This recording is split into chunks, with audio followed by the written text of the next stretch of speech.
Finally বিয়ের মোমেন্টটা আজকেই শেষ, কেননা বিয়ে যেহেতু অলমোস্ট গতকাল হয়ে গেছে, আজকে রিসেপশন। তা রিসেপশনে ছেলেদের বাড়িতে কি কি আয়োজন করছে সেটা তোমাদের সাথে এই ব্লগে শেয়ার করবো। So hi everyone, welcome to my another new blog.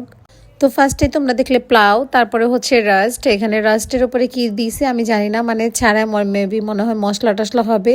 তারপরে বেফ রান্না করছে, প্রায় 2টা পাতিলে রান্না করছে, অনেকগুলা। তারপরে এখানে আবারও তোমরা রাস্ট দেখলা, এখানে রাস্টের উপরে তোমার হচ্ছে ধনিয়া পাতাটা অ্যাড করছে। তবে প্রত্যেকটা খাবারের উপর ধনিয়া পাতা দিছে। তো তোমাদের সাথে যাই মজা করছে, এখন একটু নর্মালে চলে আসি। এই যে প্লাউটা দেখতেছো, এই প্লাউটার উপরে গাজর, বাকারা, তারপরে হচ্ছে কিশমিশ, এগুলো সব কিছু দিছে। আর এগুলো সব কিছু যখন প্লাউতে দিবে তখন প্লাউটা কিন্তু আরও বেশি মজা হবে। দেন এখানে সালাদ আইটেম, ভাত, ডিম। একটা কথা তোমাদেরকে না বললি না, সেটা হচ্ছে প্যাকেজিং। এই যে উপর দিয়ে যে মানে র্যাপিং যে পেপারগুলো দিছে, বা এটাকে পলি মেবি বলে জানি না। তো এই ঢাকনাটা খুবই সুন্দর ছিল, মানে যাতে বাইরে থেকে কোনো ধুলাবালি না ওড়ে, মানে প্রসেসিংটা খুবই সুন্দর ছিল। আর এখানে হচ্ছে পাবদা মাছ, পাবদা মাছটাই দেয় আমি দেখছি, কেননা আমি যে 2বার বিয়েতে অ্যাটেন্ড করছি বা খাইছি, আমি দেখছি যে পাবদা মাছই দেয়। তো এখানে অনেকগুলো চেয়ার টেবিল দেওয়া হয়েছে, এখানে সব মানে মেয়ে পক্ষ যারা আসছে তারা খেয়ে উঠে গেছে। তারপরে হচ্ছে আমরা বাড়ির যারা রিলেটিভ আছি তারা বসছে এখানে, কেননা মেয়ে বাড়ি যেহেতু তারা মেহমান, তারা আগে খাবে, এটাই স্বাভাবিক। তো তারা এক বেস উঠার পরে হচ্ছে আমরা বসছি এখানে। তো এই টেবিলে তোমাদের ভাইয়াই আমাদেরকে খাবারগুলো সার্ভ করে দিছে, কেননা ও পরে খাইছে, আমরা খেয়ে উঠে যাওয়ার পরে ও খাইছে খাবারটা।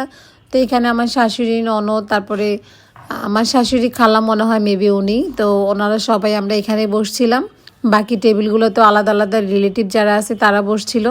তো এখানে আমি খাচ্ছিলাম, তোমাদের ভাইয়া বলতেছে দাও আমি তোমাকে একটা রিলস বানাই দিই।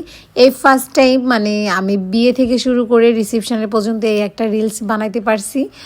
বাট খুবই দুঃখজনক বিষয়, কেননা আমি কোনো রিলস বানাতে পারি নাই। তো এখানে আমার মেয়েকে খাবার দিনে ভাবছি যে ওকে নিরিবিলি আমি উঠে গিয়ে খাওয়াবো। তো এই যে দেখো অনেকেই এখানে বসছে, এই টেবিলটাতে হচ্ছে আমার খালা শাশুড়ি ঘরে যে মেয়ে, ছেলের বউ, তারা বসছে এখানে, তারা এখানে খাচ্ছে। তো এই ক্লিপটা ও নিছে। তারপরে হচ্ছে কি বলবো, মানে বলার মতো কোনো কথা নেই, সব কিছু মিলে বিয়েতে অনেক আনন্দ করছি, এটাই তোমাদেরকে বলতে চাচ্ছি। অ্যান্ড বিয়ের ভিডিওটা এখানেই শেষ, এরপরে আর বিয়ের কোনো ব্লগ যাবে না, কেননা আমি আর ভিডিও করতে পারি নাই অলমোস্ট। তারপরে এই ভিডিওগুলো তোমাদের ভাইয়া করে দিছে, দেন হচ্ছে আমি জাস্ট এডিট করে ভয়েস দিয়ে দিছি। তো এখানে খাওয়া পিনা একদমই শেষ। তবে খাবারের শেষ পাতে যেটাকে বলে, সেখানে হচ্ছে তোমার মিষ্টি দিছে, এবং এখানে হচ্ছে একটা করে পানির বোতলও দেয়। বাট এর আগে আমি যে খাবারটা খাইছি বিয়েতে, আমার ননদের মেয়ের ওইখানে দেখছি রোস্ট, ভর্তা, এগুলো সব আলাদা আলাদা প্লেট করে দেয়, বাট এখানে সব একসাথে দিছে, এটাও আমার কাছে ভালো লাগছে। তো আজকের ভিডিওটা এই পর্যন্তই, বাই বাই, টাটা।